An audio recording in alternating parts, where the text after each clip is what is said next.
40 hari telah berlalu. Namun, kenangan akan sosok guru, panutan dan bapak bagi banyak orang ini masih terasa begitu hidup. Seorang ulama yang mengabdikan hidupnya untuk ilmu, dakwah dan kemanusiaan. Dialah Kyai Haji Koko Komarudin Ruhyat.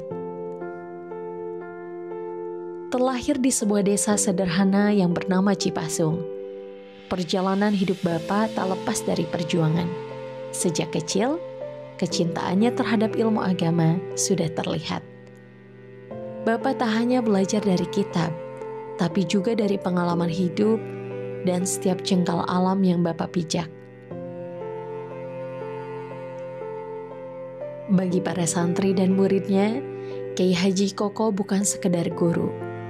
Bapak adalah teladan, seorang kiai yang mengajarkan ilmu dengan hati, keramahan dan keterbukaannya pada setiap santri menjadi pelajaran yang sangat berharga. Bapak tidak segan meminta maaf kepada santrinya sendiri dan selalu berusaha menyelesaikan masalah santrinya dengan hangat, layaknya seorang bapak bagi kami semua. Di antara ketawaduan beliau selalu berpesan kepada santri, kepada keluarga besar pesantren. Dengan tawadu, beliau selalu menyatakan, bahkan tidak sungkan untuk memohon maaf kepada santri apabila beliau masih banyak kekurangan. Hampir setiap hari beliau bertanya perihal santri. Mahabbah beliau kepada pesantren, tanggung jawab beliau sebagai sesepuh pondok pesantren Cipasung tidak bisa diragukan lagi. Itu saya alami sendiri. Coba bayangkan, beliau hampir setiap hari bertanya perihal santri, bagaimana keadaan santri, seperti apa program yang sudah dijalankan, dan beliau selalu berharap dan memberikan saran terbaik bagaimana caranya supaya satu, santri betah, yang kedua bukan hanya betah, santri juga berkah.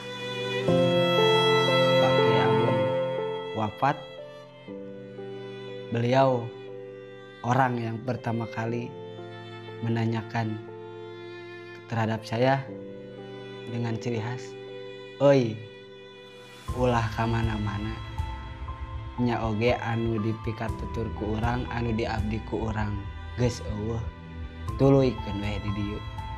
Ulah neuneun patincakan di dieu, tuluikeun di dieu jeung di dieu." Nah, sejak saat itu hati mulai agak reda, agak senang karena masih ada yang mempercayai saya untuk mengabdi, yaitu di almarhum Apa Kyai Koko. Warisan Bapak tak hanya berupa ilmu secara teori, tapi juga Bapak menunjukkan secara langsung bagaimana konsistensi Iqra, dan hal yang paling kecil yaitu tak pernah absen dalam membaca Quran. Kemudian Bapak memiliki akhlak yang nyata. Bapak selalu mengusahakan untuk mengerjakan sendiri sebelum meminta bantuan orang lain. Tak pernah marah dan selalu berhusnudzon.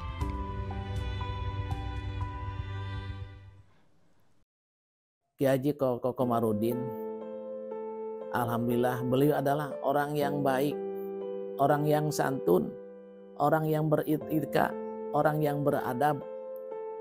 Saya selama di Cipasung sekian puluh tahun, beliau tidak pernah marah kepada saya secara pribadi dan tidak pernah memarahi. Beliau adalah orang-orang yang betul sangat baik. Namun, dakwah Bapak tidak terbatas pada ruang pesantren. Bapak adalah sosok yang merangkul semua dari berbagai kalangan. Tangan Bapak selalu siap membantu. Tangan Bapak selalu siap membantu, memberikan solusi, dan menyejukkan hati yang gundah. Bapa adalah jembatan yang menghubungkan ilmu dengan amal dan agama dengan kemanusiaan. Namun, saat ada kesempatan untuk menjadi terkenal, Bapa justru memilih untuk bersembunyi, sebuah sikap kesederhanaan yang tak lekang oleh waktu. Tak hanya di ruang pesantren dan masyarakat, Bapa juga sangat mencintai tentang alam. Beliau selalu menanam dan merawat tanaman dengan tangannya sendiri. Walau bisa menyuruh santri, tapi Bapak ingin selalu bersentuhan dengan alam secara langsung. Mengajari para santri bagaimana berinteraksi dengan alam itu sendiri. Sering saya melihat beliau membersihkan halaman dengan sendiri. Padahal beliau adalah ulama besar, seorang kiai. Beliau tak sungkan untuk merapihkan halaman, merapihkan taman. Tiap hari merawat bunga-bunga, dan tentu bukan semata-mata merawat bunga. Menurut Bapak, bunga yang Bapak rawat itu adalah makhluk Allah yang tidak pernah lepas berzikir menurut Bapak.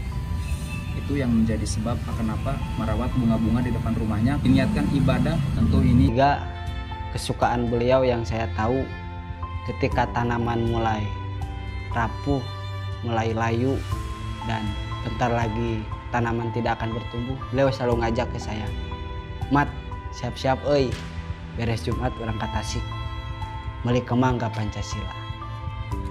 Saya berpikir, oh ternyata Bapak suka tanaman.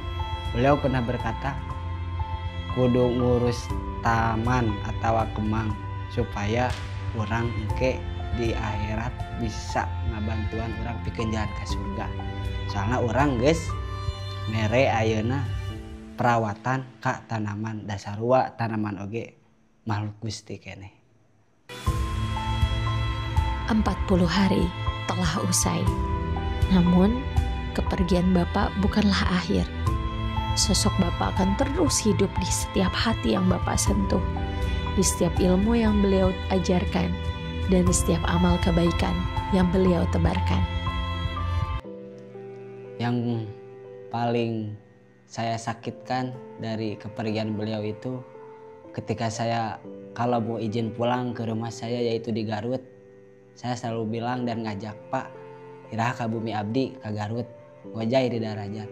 Beliau bilang, "Nya hayu, bari ngojay jeung incu-incu, insyaallah."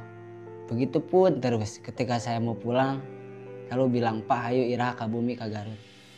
Dan pada akhirnya gak sampai apa yang saya inginkan belum terlaksanakan oleh beliau.